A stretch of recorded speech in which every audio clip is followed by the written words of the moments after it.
What do you guys want to talk about?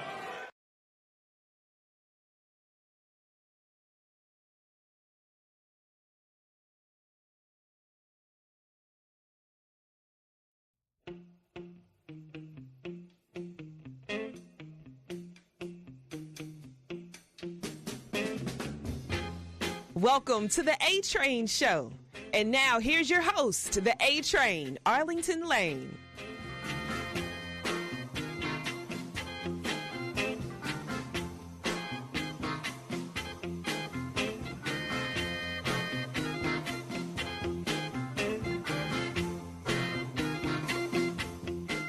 Welcome to this edition of the A-Train Show, the A-Train Arlington Lane, back at it again for our Fan Friday edition of the show. Hey, make sure that you go right now to Fuel Sports Network, and you can check out all of our wonderful shows right now. Make sure that you go to our YouTube channel. You can go to our Facebook page. You can also check us out over there as well. Got some great things that we got stored and planned for you guys coming up real soon. I know I keep saying it, but really want you guys to stay on board with us because can't wait. Got another train ride coming up soon. So it's going to be interesting. I probably got two of them. And I can't wait to put them out within the next week or so. So, all right. Like I said, it's Fun Fan Friday. It's big time in the WWE as we're getting closer to Bad Blood. We're getting closer to that, and it's getting a little crazy. But before I do that, I have to give a personal shout out to Shohei Ohtani. If you saw last night the highlights, or if you've seen the game itself, he had one hell of a ball game. You want to know what I mean? This is what I'm talking about right there. 6 for 6, 3 home runs, 10 RBIs. You see, that's courtesy of Yahoo Sports, and 2 stolen bases. Shohei Ohtani is the first player in baseball history with 50 home runs and 50 stolen bases. First time ever. Never been done by anybody else.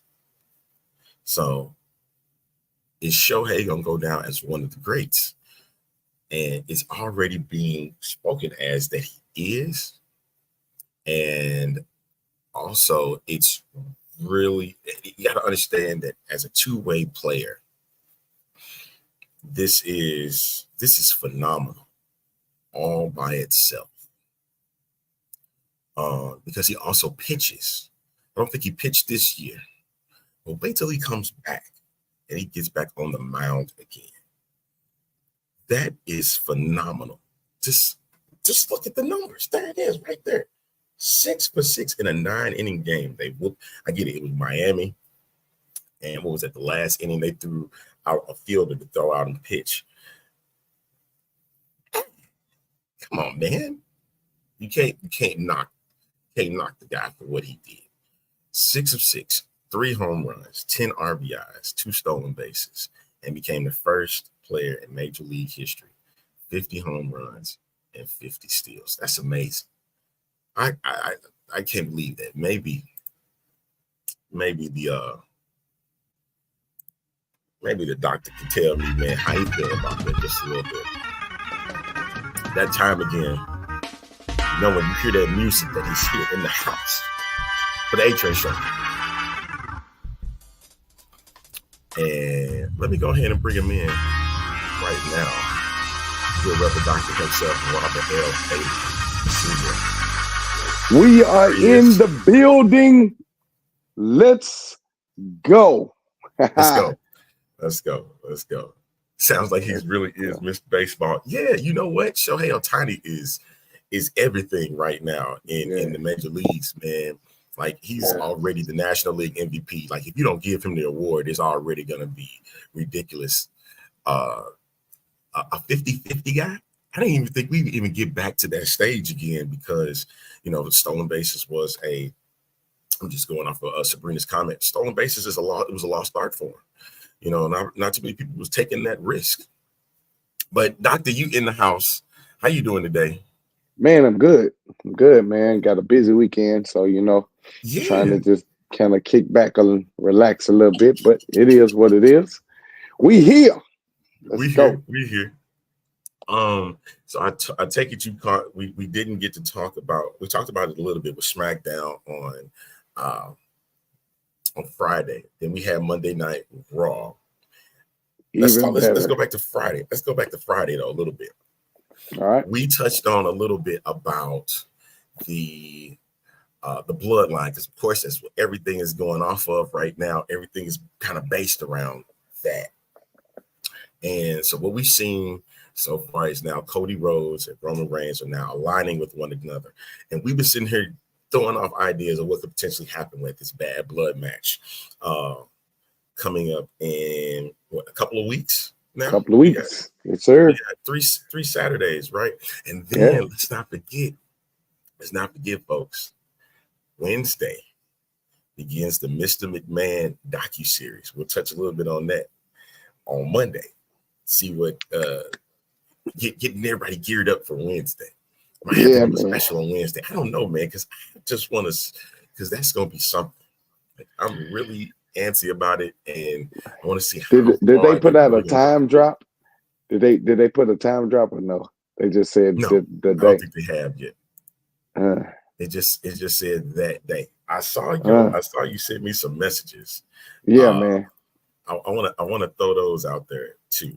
If you haven't seen the news yet, NBC is back in the wrestling game again for at least one night.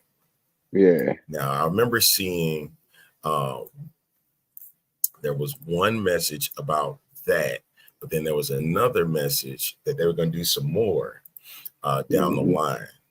And this was one of them. We'll go ahead and throw that out there here. Boom. This is from what he sent to me.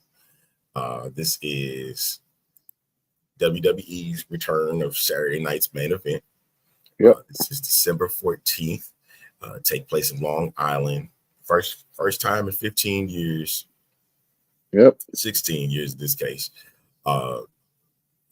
Since 2008. So Saturday night main event is back. I think that's the new logo for it down at the bottom.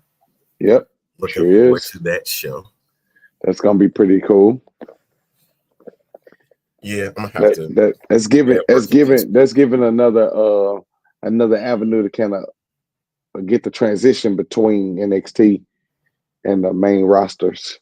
So it's gonna be really, really good. It's good to see it. Yeah, and and that also, it's like, remember we were talking about there were no pay-per-views in the month of December, and now you get this primetime special.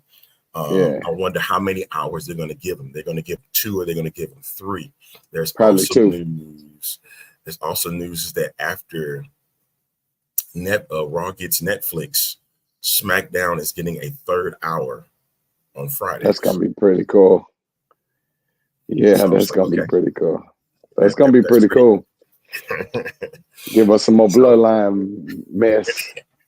So that means they're going to intertwine within, more than likely, it's going to intertwine within AEW's 9 to 10 o'clock hour too. So that means also, what does that mean for NXT Level Up? Because they also they drop at 9 o'clock Central. So you have to probably push that back an hour before you drop that. But this is good time for wrestling right now. Let's just say, if you're a wrestling fan, this is the time that you need to be that. All right, jump in. Thing that you showed me, I'm gonna go ahead and throw that out there too because I want people to see that. There is more sons in this bloodline situation. Yeah, better pay attention. There it is. There it is. Yeah, that is crazy. 6'8". Taller, that is 6'8". so crazy. Oh man, come on, man! Like I can't. I can't even fathom this no more, man. Like, come on, man. I can't. I really can't. They going after it. I keep telling you, they going after it, man. Keep it all in the family. They finna go out there and get it. And I think Jacob Fatu is gonna flip and go to Roman's side. That's gonna give him access to come in, and he's gonna be with Solo. Oh, it's about to be good, man. Oh, this is about to be so good to me. Why is it getting so crazy, man? Like, come on, dog. I've already cut my hair. I'm not trying to lose the rest of what I got, man. Look, man, this is what good storytelling is all about, because you get a chance to see the development of some things, and then you get privy to a little bit of information, only to kind of guess at it. So what we doing is guessing at what would possibly be the turn, or what would happen, or what would take place. And then all of a sudden we get hit upside the head with something totally different. Like, so we don't know how and Paul Heyman is a mastermind. He probably needed a vacation for a little bit. They put him out for a while. He's about to come in and go, hey, I'm the one that made sure all of this worked out. And really, this is like, I can just see a bunch of scenarios that make this work so well. But again, they blurred the lines, so you just don't know what you think. Will jumped in and he said, it'd be amazing once Jacob goes on his own. Armando Estrada is back. He got this WWE Legends deal. So it'd be interesting to see if he remember Armando Estrada. He had Umaga as his client. So that would be interesting if you can get a second coming of Umaga, because that's kind of how we look at Jacob Fatu these days. Yeah, man. Yeah. And he act like that too. He act like he would be. Yeah, he don't need mask and stuff. He did enough. Yeah, man. And it was tripping me up is that when Cody and Roman did the signing, looking at Jacob Fatu, he's doing this the whole time right there next to Solo Sikoa.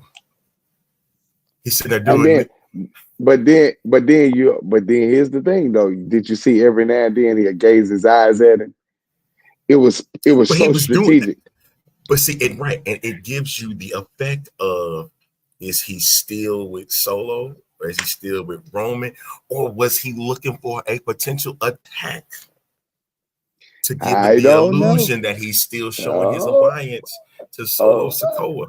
And I think those are the little things that people got to check out, man, because this is everything right now. This is everything. And I'm telling y'all, if you ain't a wrestling fan, you might look, you like soap opera stuff, you like the little soaps and whatever, you got to get down with this. Jump in. It's time now. I don't want to We got great storytelling. I don't want to hear, oh, it's fake. Oh, it's not real. Listen, it's called choreographed chaos. That's what that is. People do get hurt. People still take the pain. You know what I mean? Absolutely. So it's not, it ain't nothing. It's like a slap that you see on a soap opera, man. You know. So come on, get in on this. This is great stuff. Hey, and that bloodline thing is really, really big. It's building something to be something even greater, man. I really, really like what the WWE is doing with that storyline. It's working out really, really well. And you add more layers to it, so it makes it more intriguing. So I'm kind of loving it. Let's go. Yeah. And then on Monday Night Raw, I'm gonna even go past it. I want to go past it. I want to go past it. I want to come back to it because NXT was fire too. NXT was fire. It was.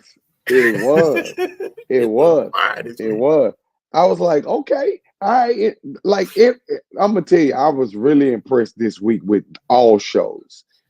With all three of them impressed me in a great way, and I was really, really impressed with SmackDown and with Raw. I mean, all three of them did their great work, but some of these rivalries and matches, I was like, this is WrestleMania stuff. This stuff you put on the major pay-per-view, SummerSlam and Survivor Series, and you put them in the Royal Rumble. Like, this is the greatest effect of wrestling. Man, I was so excited. Me and the boys was talking last night, and they were saying, we got to see what's gonna happen on SmackDown tonight. I said, despite what was gonna happen on SmackDown, what did you see what happened last week? Did you see what happened Monday? Did you see what happened Wednesday? Like these it's been a setup left and right. And man, I was impressed tremendously by all three brands. They did great with the matches, with the storylines, the Kofi Kingston and Xavier Woods. Oh my goodness. I know I'm running to Raw, but we was on NXT. NXT did great. Because I'm gonna have to, because like Raw was so much, and it was so much you had to take in. Like NXT had that effect where I like the group of Taryn and Lyra Valkyria. I got to talk about them going against Rosemary and Wendy Chu. And remember, as a lot of people don't know, Wendy Chu was over at TNA doing her match against Jordan Grace, and Jordan Grace coming over. Like this integration that's coming in, like it's only a matter of time, and it's like it's at a boiling point with fans. Like, just make the announcement. Just Let's make go. the announcement. And they sit there like, nope, we're gonna keep doing it the way that we've been doing it. Keep doing it. It's been cool, man. Yep. It keeps you intrigued with it. And then this whole ordeal with Trick Williams and Ethan Page. Yep. Like Ethan Page on like with Cody Rhodes told him when they first got there to NXT after he left AEW, he said, "You're in a good place." And they literally are showing Ethan Page that with this rivalry that he's now picked up with Trick Williams. I know a lot of people are not high on Trick, but at the same time, you got to understand this is everything. CM Punk being the special guest referee in this match to open up NXT on CW. This is gonna be great. Huge. It's gonna be great. Huge, as a certain politician would once say. It's gonna be phenomenal, man. And then you got Julia against Roxanne Perez, excuse me. Oh my God. Oh. And then Punk was in the middle of that one too. Like,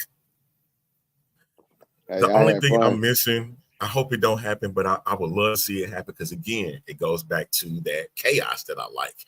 Is Drew McIntyre showing up at NXT? It's gonna happen. It's gonna happen. You get ready for it. It's gonna happen. Only thing I need. It's gonna happen. My God, get ready. It's gonna happen. The sad part is I'm gonna miss every Tuesday night show. I ain't missing nothing. Not a thing. I ain't missing a thing, brother. For my St. Louis faith, those that are going to NXT, they have moved it to, it's a new venue, the Factory. If you look at the venue, Doc, the venue looks very NXT-ish. It does. It's meant for NXT. I get it, where they were trying to do. They wanted the big arena and stuff, but some things kind of didn't work out. But the Factory gives that an NXT look like you see at the Performance Center. And I think that's going to be a bigger and better venue for those type of fans. It's more intimate. And that's what the Performance Center is looking like. In Chicago, I know it's going to be a big crowd for that because of the fandom and CM Punk being there. You know, that's bringing that energy and that effect.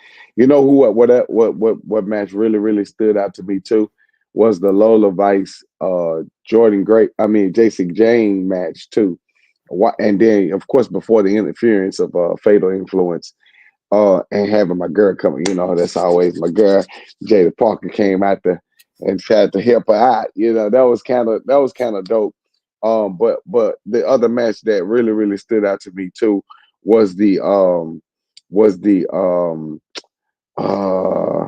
what that was the not Eddie Thorpe, Oh, the Tony D'Angelo match, the Tony against D'Angelo match against Hammerstone. I was like, that was pretty dope too. And Tony D ought to get another push. I think he ought to get another push too, I only think he because of the did. survey. I think he deserve another push though.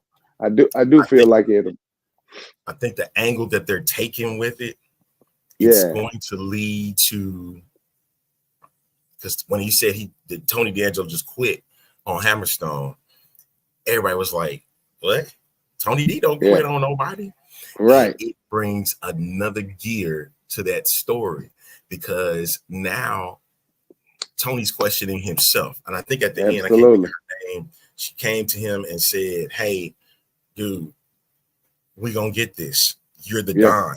You got this." Like you said, encourage him. Yeah. But usually you're gonna look back at this like Dons don't need encouragement. They do this stuff on their own. It's just a different side that you haven't seen. And when the Don is starting to doubt himself, thinking that he'll never get across, that means we're getting closer to Obafemi making this case toward either the main roster or he's going to make his way toward the NXT Championship. Let's go.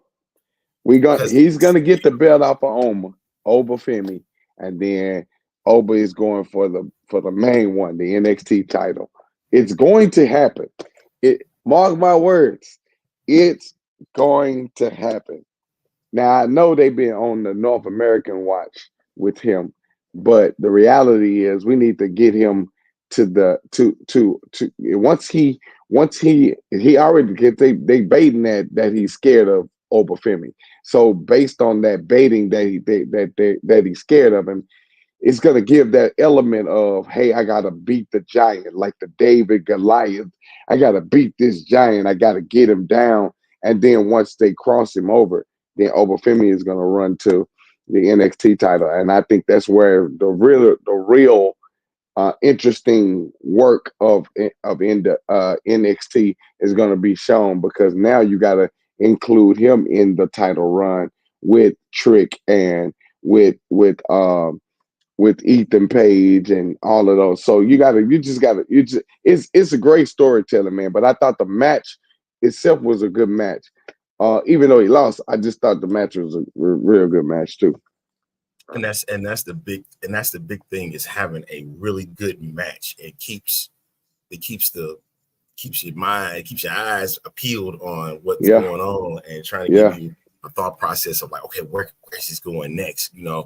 We kind of have we have a little bit of insight on it, but it's like that how they can switch. They can switch stuff up on you at any time. We'd be sitting here mad, like, what just happened? Yeah, man. It can work. I mean, but the WWE is known for that though. Like, they're good at that switch up. One minute we good, we think we got a certain champion or a certain. See, I'm kind of nervous about this. And I know I'm kind of going back to it. I mean, we ain't really got to Raw yet, because I really need to talk to you about this Raw situation. It's just a lot happened on Raw. It just kind of. It's a lot. It's a lot. It's a lot that happened. It's a lot that happened on Raw. We had the issue with Braun and Jay. We had the storyline going on with Bianca and Jade against Damage Control. You still had the New Day situation. You had the Judgment Day situation. You had Braun Strowman and doggone Bronson Reed. That massacre and the mess that went down. Like, Raw did not disappoint me in no way, shape, form, or fashion. Like, I was intrigued from the start to the end. I didn't like the Gunther Sami Zayn piece. I didn't really like it as much, but everything else to me was phenomenal. I like the buildup of Kofi and Xavier Woods. Like, we don't need no help, and you keep on going to get help. Like, like you don't trust me, then I'm good enough. I think they are hinting at a breakup, but I really honestly believe they not gonna really break them up, only because of the simple fact that where would you put them in singles titles when you already try to promote others? You know what I'm saying? You still got Jay, you still got Carmelo Hayes, you still got others that you're promoting to become single title winners. So why would you split? It just don't make sense that they would split them up. I could see how it's building to look like, but I don't think they're gonna split them up. But that's just my observation. But that was one of the. I was like, yo, this is interesting how they playing this off, and that he's mad at Kofi, and Kofi out there like, yo, I'm trying to help us win, but we can't win if Judgment Day got 6 people and we rolling with just the 2 of us. We need help. And he was like, well, you didn't even talk to me about it. So the whole drive of that really made it so unique. I loved it too. Yeah, and it's like it goes back to what Karrion Kross was doing, putting that stuff in his head, and it's like they carried that. Yep. And yes, somebody jumped on somebody messing with our stuff so no one believes Sammy would beat Gunther. I didn't do that. I'm just letting you know right up front. That was not me. Somebody is now throwing stuff in. But yeah, I get it. No one believes Sammy will beat Gunther, not for the world title. Everybody knows that Sammy he beat Gunther for the Intercontinental Championship. Back at Mania, but as in for the World Heavyweight title, they want Gunther to have that belt for a very long time. For a good minute, at least. And let's not forget this Bron Breakker Jey Uso thing. Because and how everything is intertwined, man. Everything is intertwined with this, man. Like Jey Uso with the Terror Twins. And then Bron Breakker came in and said, hey, don't you forget about me, bro. Yeah, everybody yeeting and stuff. And he put that yeet on Jey Uso. Yes, sir. Yes, sir. It was the spear. It was the spear that Jay got him off guard with. Like, I was like, oh, wait a minute. Because I just knew he was going down. And Jay jumped into him. I said, yo, this is about to be good. Because now I can kind of see, man, and then the shade to my, it's gonna be short as your football career. I was like, yeah, this is about to go down, buddy.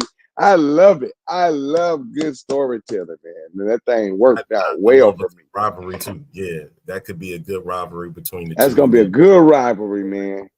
A lot of people look at Jey Uso as a singles title. And it's the thing about it is he's over. He's so over, but it's about carrying that. And everybody know he's a fighting champion. He's gonna fight if you ask him to. Yeah. So I was like, it's just wild to me that they have that, because I think it's because like you said, it's that bloodline stuff. Yeah, that's what I think is hard. I think that's why they hold him back. I think you have to. You have to hold him from the title until you get through this bloodline feud. It's inevitable that that's going to happen regardless. Like, this feud is going to be huge. It's going to be crazy.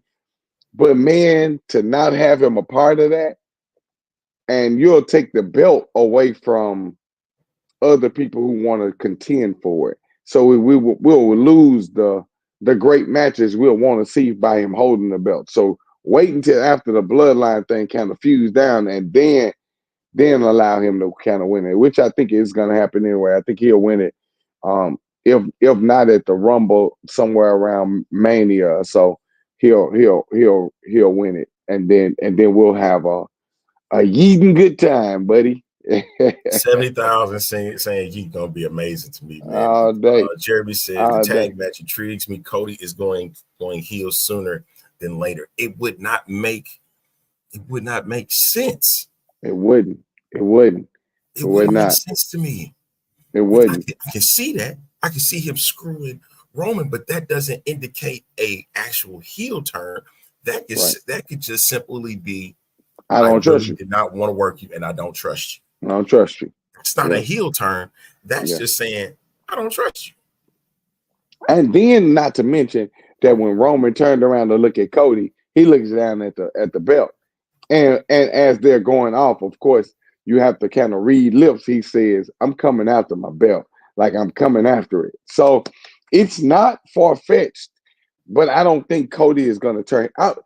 It would be crazy to make Cody turn heel at any point, because I don't think Cody will make a great heel, so to speak. Most heels you need to love them and hate them, pretty much. You know what I'm saying? If they're gonna be a great heel, you give us a Randy Orton who is known for stabbing people in the back. You give us a KO, he's known for stabbing people in the back. But having Dominic Mysterio, Dominic Mysterio, he's known for stabbing people in the back. So Finn Balor known for stabbing people in the back. So those people going face to heel makes sense. Cody don't make sense to make him go heel. It will not look good. It ain't gonna work, because he's not an evil guy. Like, he don't come out there with, hey, I'm coming out there to come dominate, or I'm coming to come beat people down, or I'm gonna cause this eruption of pain to people. He's not like that. So I don't think making him heel will work in any facet. I think playing him like this keeps him honest, keeps him face, but it does give us a bit of pushing him to the edge of heel, but not making him cross over. I think that's what it gives us. Exactly. He says also, the less Wyatt 6 we have, the better. Unfortunately, the next few will be with the major superstar. That's fine, but that's the point of the Wyatt 6. It's a group. I know a lot of people don't. I see Jeremy's not a big fan of the group itself, but that's the point of the Wyatt 6. Like, I understand it's supposed to, the way that they played it off, it's supposed to be 6 people. Yeah. That 6th person in our minds isn't there yet. Yeah. And it's a woman. And it's a woman. Yeah. And that's the thing. When that happens, you have your opportunity for tag team for the women. You know what I mean? And so, but it's just a matter of waiting. It's a great name. Or if you want to look at it, if you want to say that the ghost of Bray Wyatt is the 6th member as of right now, you could go by with that. If they want to play it, they'll play on stuff like that. I mean, yeah, of course. But I don't necessarily like it. I think having them here gives tribute to him. I think they need to do something more menacing to give the definition of, because when they first came out, they massacred the whole entire backstage. Hey, they was all messed up. Now it's almost kind of like they're picking at American made, and I think they need to make them more menacing, like Nexus was. You know how Nexus came out? When they came out that first time, man, they was, Wade Barrett and David Otunga and all of those guys, Ryback. They came out mashing and smashing everybody. Like, and that's kind of what I felt like the Wyatt 6 need to come out to do. They need to pick their marks and then just smash them. Just go through the WWE as a whole and let them run both brands and just smash people, just randomly, taking out folk and smack. That's what I felt like they were going to do at first. And you and I talked about that, but then we're starting to see there was a QR code. I don't know if you got that at the end of their promo. There was a QR code. Of course, the QR code sends you to this long, like it's like a litany of things on that thing. I was like, yo, I ain't finna sit here all day and just go through every video or go through every, but it was a lot. Like, it was a lot. But my point for saying that is that worked in the beginning. Now give us something more menacing. Like, I would like the dark side to be dark. Like, and get me to the edge of me going, whoa, we was afraid of Undertaker. When that music first, went off and the smoke started coming and you saw him roll his eyes, I was like, yo, no. We were scared of the Brood when the Brood came out, and they came out and mouths dripping in blood. And I'm like, yo, this is kind of some weird stuff. We want that. That's what's gonna make it more effective. So I'm a fan of the Y6 only because I love Bray Wyatt, but I'm a fan of the Y6. I love Joe Gacy. Dexter Lumis, I love what he was doing prior to Nikki Cross. I didn't like how they ended up shifting her, but I understood having to put her in that mindset that this is what we build into. So I understood that. Eric Rowan, I understand all of that, but I wish they would make them more dark without crossing devil lines, but make them real dark, like make them real dark and like damaging, devastating, kill them, not kill people, but break them up. But yeah, it's like Bray Wyatt did. Bray Wyatt was a menace without having to completely hurt somebody. Taking them to the woods. Yeah, it was dark. You know what I mean? It was dark. And I seen that Wyatt family, Y6 is getting the Judgment Day in their next feud, which is great. I like it. I like it. I like it. Messing up family because we sticking with the family vibe, so I love it. Exactly, and that's what makes me wonder about this whole thing with Kofi Kingston and Xavier Woods. Like, it's that family effect, man. And it's like, look, they talked about E again, and I know E is like sickened that he cannot be there with them and to participate and to help them out. But it's like, if he ever does come back, like if he shows up at the Royal Rumble, I might just cry.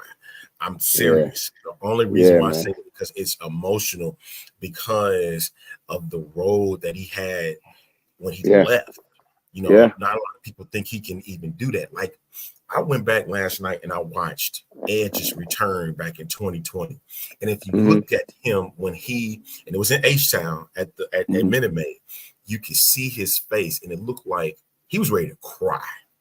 Yeah. I know. He had to break out of it quick. Yeah. Because it was in the moment, and then he didn't even realize if he ever would get back into the ring again.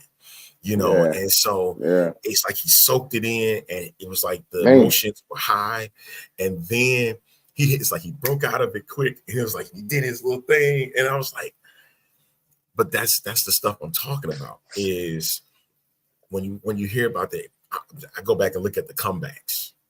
Great comebacks. Okay. Yeah, and if Big E were to have a big comeback like that, oh man, it's gonna take everything. Are you okay? Yeah. I mean, and to know what happened to him, it really would to be touching. It would be really, really touching. I hate that we couldn't get a Big E out of my boy. They just fired.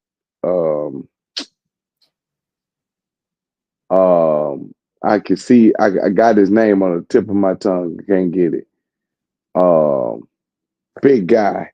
They just fired him for Odyssey Jones. Odyssey Jones. I hate that we couldn't get it to that because that would have been great having him to kind of fill in that void or in that gap, especially going against the Judgment Day or against Final Testament, which I could see the Y6 going after them too. Because, dog against dog, like that'll be really, really dope to kind of see that. Okay, wait. I got to talk about this Braun Strowman, Bronson Reed thing. Man, listen. Yes, sir. Hey, I like it. Bro, I like it. Listen, you know what it reminded me of? Remember when Brock was going against Roman Reigns? Remember he came out with the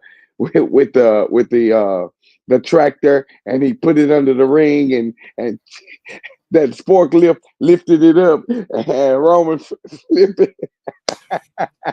Remember when Big Show body slam and then the whole ring? Man, come on, man. This is the action we need. I loved it, bro. I wanted to call you so bad. I said, man, ooh, Hey, I feel bad for Samantha Irvin because she's in the midst of all of that. And I'm like, one Yeah, day man. she's going to get caught off guard and she's going to get hit. And I'm like, yeah. And I know she talked about it a little bit. She was like, I have to stay aware because I think when she'd ask her to hold the mic and she has to, she can't because it's live, it's hot, it's a hot mic. Yeah. They leave it on the whole show. So she keeps it where she can't be heard, but you can pick up some of the things she'd be saying. Oh my God. Man. Yeah. Man, to see it, man, and literally watching this whole, like, that gave me Attitude Era. I ain't gonna even lie to you. I was like, that's what I like, is going back to some of the groundwork that got us here. Man, that gave me so much Attitude Era, man. That with the Judgment Day and the Twin Tower, what was that? The Dominic Mysterio versus Damian Priest match. Real took the shirt and did what she did. I said that was Attitude Era. People didn't catch that. Yeah, man. Yes. That was all Attitude Era stuff. Yes. Like, we need that. Man, that was so good to me. Like, we getting all the little, and they put little sprinkles in each time, man. They're not doing too much because they know we get to pull the ring apart, top rope gone. And I'm sitting up here going, man, this is crazy. Taking a fan out of the audience and throwing him down. I was like, yes, sir. This is straight Attitude Era. They going fighting backstage and Braun running, chasing them, and they smashing it. It was so Attitude Era. And I was like, crump. I was standing up watching the TV. I stood up the entire time, like, yes, let's go. I'm screaming, I'm hollering. The boys called me. I said, don't call me. I'm watching right now.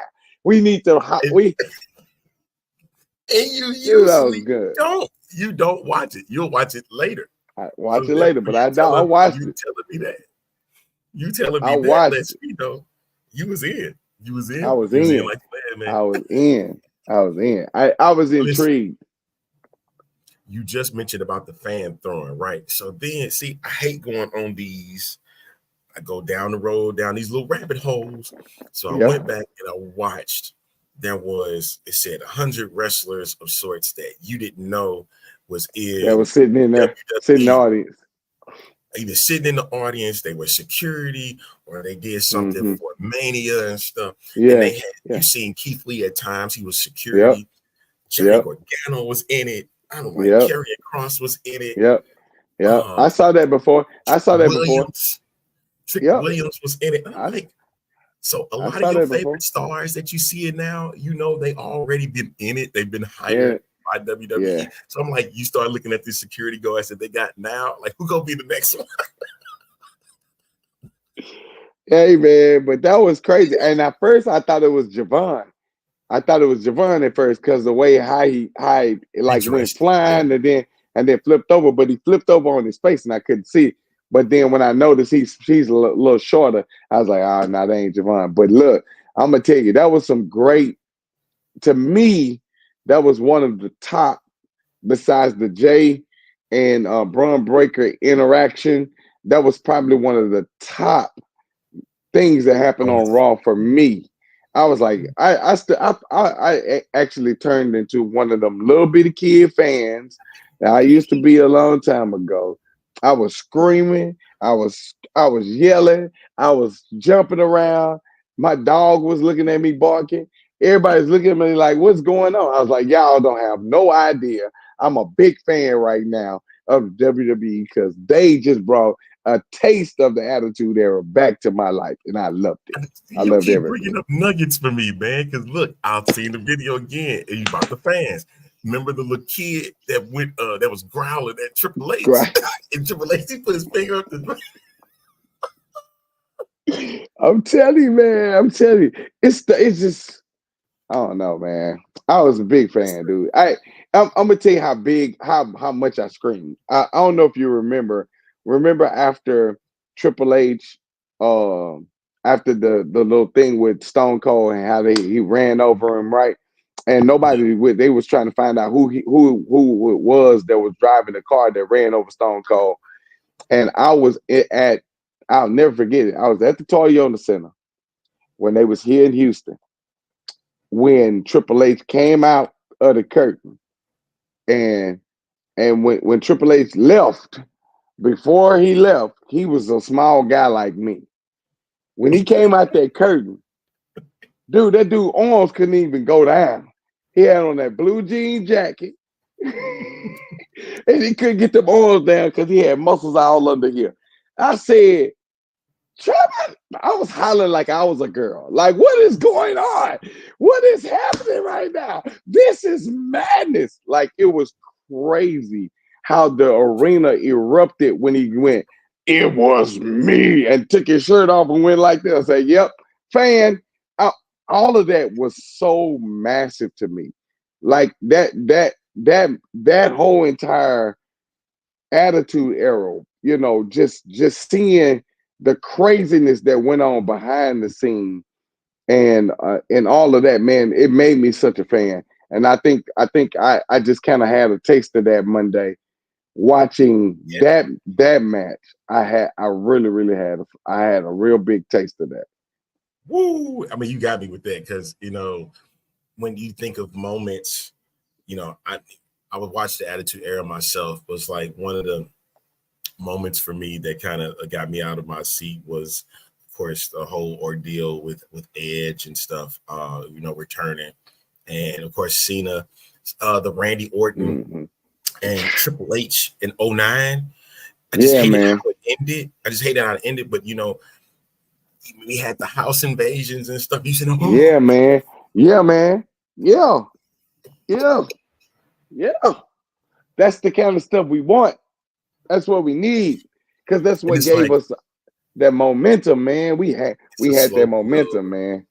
Hey, but I see it coming back. I see like parts of it, and even if they don't go back to the era, at least give me bits and pieces of it. It makes the fan of us come out, man. And I was really a big fan of Monday night, not just and even with the conversation that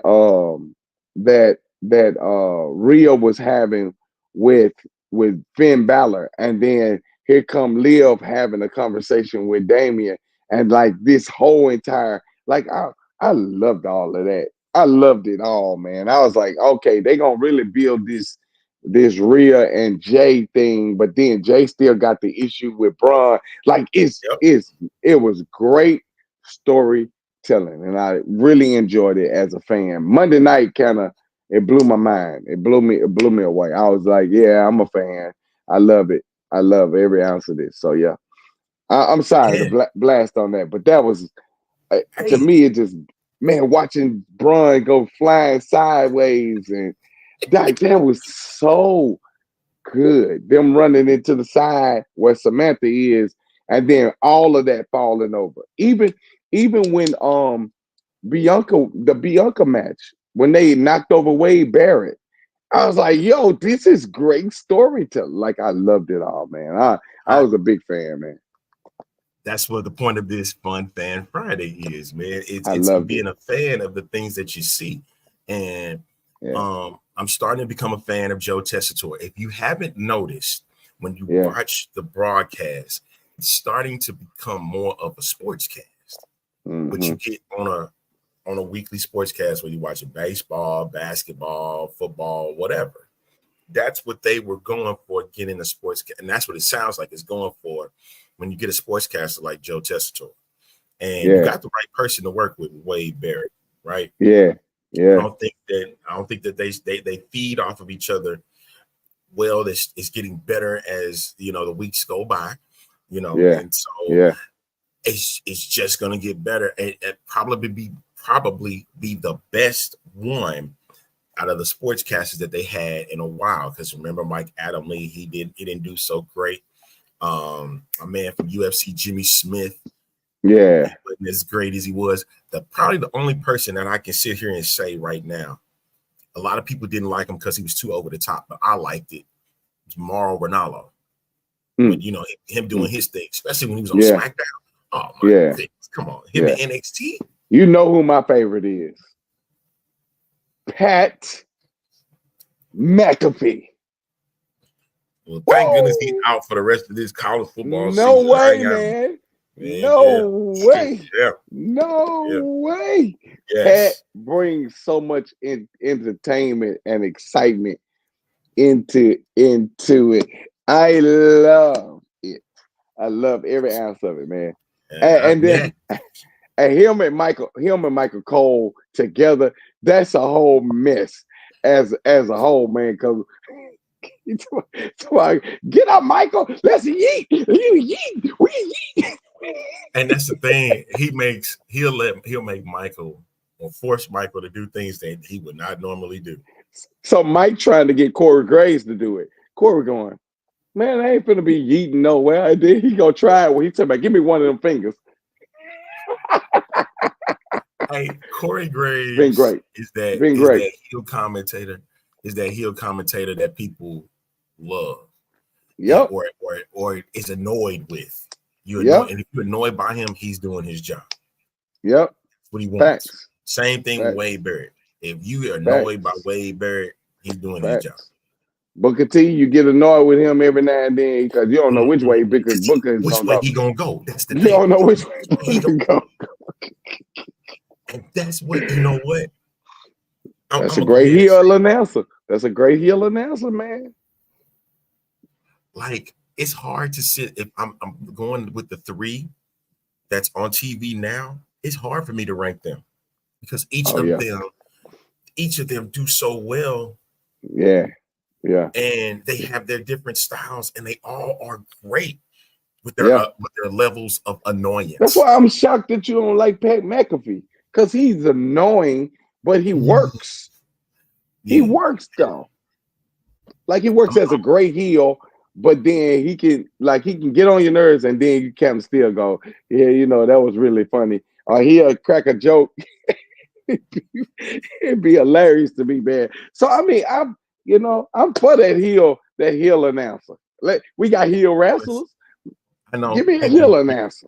I know that was Jerry the King Lawler. See, the difference was, remember in the Attitude Era, especially when the women came out, you know how he was. Right? Yeah. And a lot of times it was like it was an old man just creeping. Like, I can't even imagine if that was the case with Pat McAfee or Graves or even Wade Barrett doing it. You know how Booker T will get, shuck it, duck it. Shuck it, duck it. Yeah, man. I like it. Shout out to Booker T, man. Hey, when I say yes, sir. Him and Vic, yes, sir. I diminish Vic a lot, because when I heard Vic at first, Vic reminded me of Michael Cole a lot. Okay. And then, he got his niche when he got with NXT, and he was able to make himself his own voice. Yeah. And that's what I like about Vic. Vic does an amazing job over there. And I'm like, that's his show. Like, you can't mess with his show. Absolutely. That's what I like about that. And the thing is, Michael Cole, both shows, he can do whatever, But I think SmackDown is going to be his. Yeah. And then Raw is going to be Joe Tessitore, as long as he makes that show still very listenable and stuff. Right. Yeah. Let me ask you this question. Yeah. Let me ask you this question. I know we get ready to burn, but let me ask you this. As of right now, if you had to choose which brand is taking the lead of WWE, which would you say currently? Based on talent, as well as announcers, as well as storytelling, which brand do you feel like? Do you even see one kind of overriding the other slightly or a lot? If I can rank them 1 to 3, I'll do 3 to 1. Third is Raw. Second is SmackDown. 1 is NXT. Okay. Number 1 is NXT. The reason I said it, remember the Bloodline showed up on NXT. I mean, they did. They did. in a tag team match. And then their level, like you almost can't even look at NXT.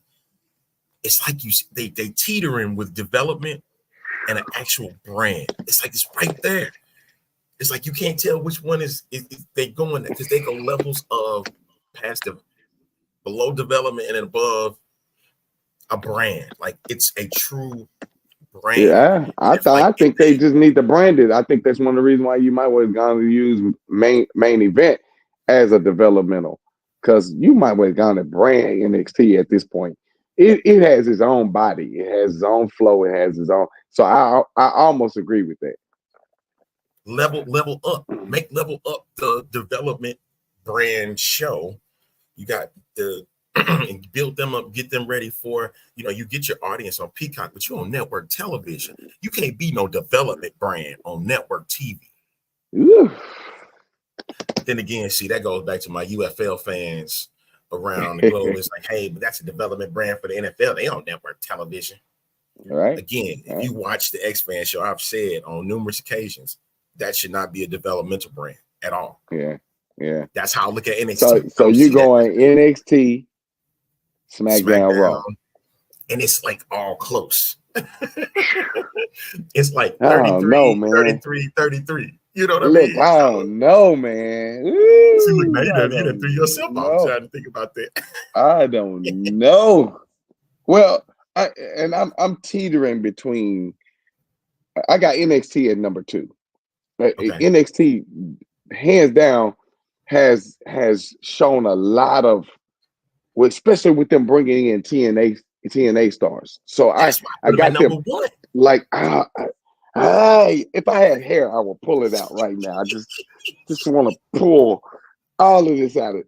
Dude, I'm teetering, though, between SmackDown and Raw. Only because the Bloodline storyline on SmackDown is beyond. But then you give me a Braun Breaker, you give me a Braun Strowman, Bronson Reed, you give me a Gunther, like you giving me top superstars on Raw with a Jey Uso and a Sami, like you giving me top superstars that are coming in there and giving me the work. Like I just don't know, man. I don't know. So you can't choose. I agree with you. Threw NXT in the way that you did, and now you can't even get it.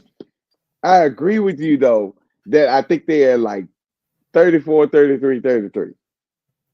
Honestly, it's really, really that close. I think one brand will override the other brand by a smidget based on whatever the storyline is. And I really understand. It will flip every week. You never know which week is going to be the week that is going to be. I'm such a fan. And that's all you should be at this case, is a fan of everything that's going on. All right, y'all. We wrapping this bad boy up. Man, that was a hard one. Woo. I know. See, look, you did that to yourself. I'm gonna ask the boys that when they get home today. I'm gonna ask the boys. I'm gonna find out from the boys to see what they think. Which is the best brand so far? Yeah, how would you rank the brands? That's a good question. Hey, folks, if y'all feel that, we might have to talk this again. See, look, next week we'll have a different aspect to it. You know what I'm saying? Next Friday when we do it, we'll have a different aspect on that. All right. But again, we wrap this bad boy up today. I appreciate those that tuned in. We finna get it in.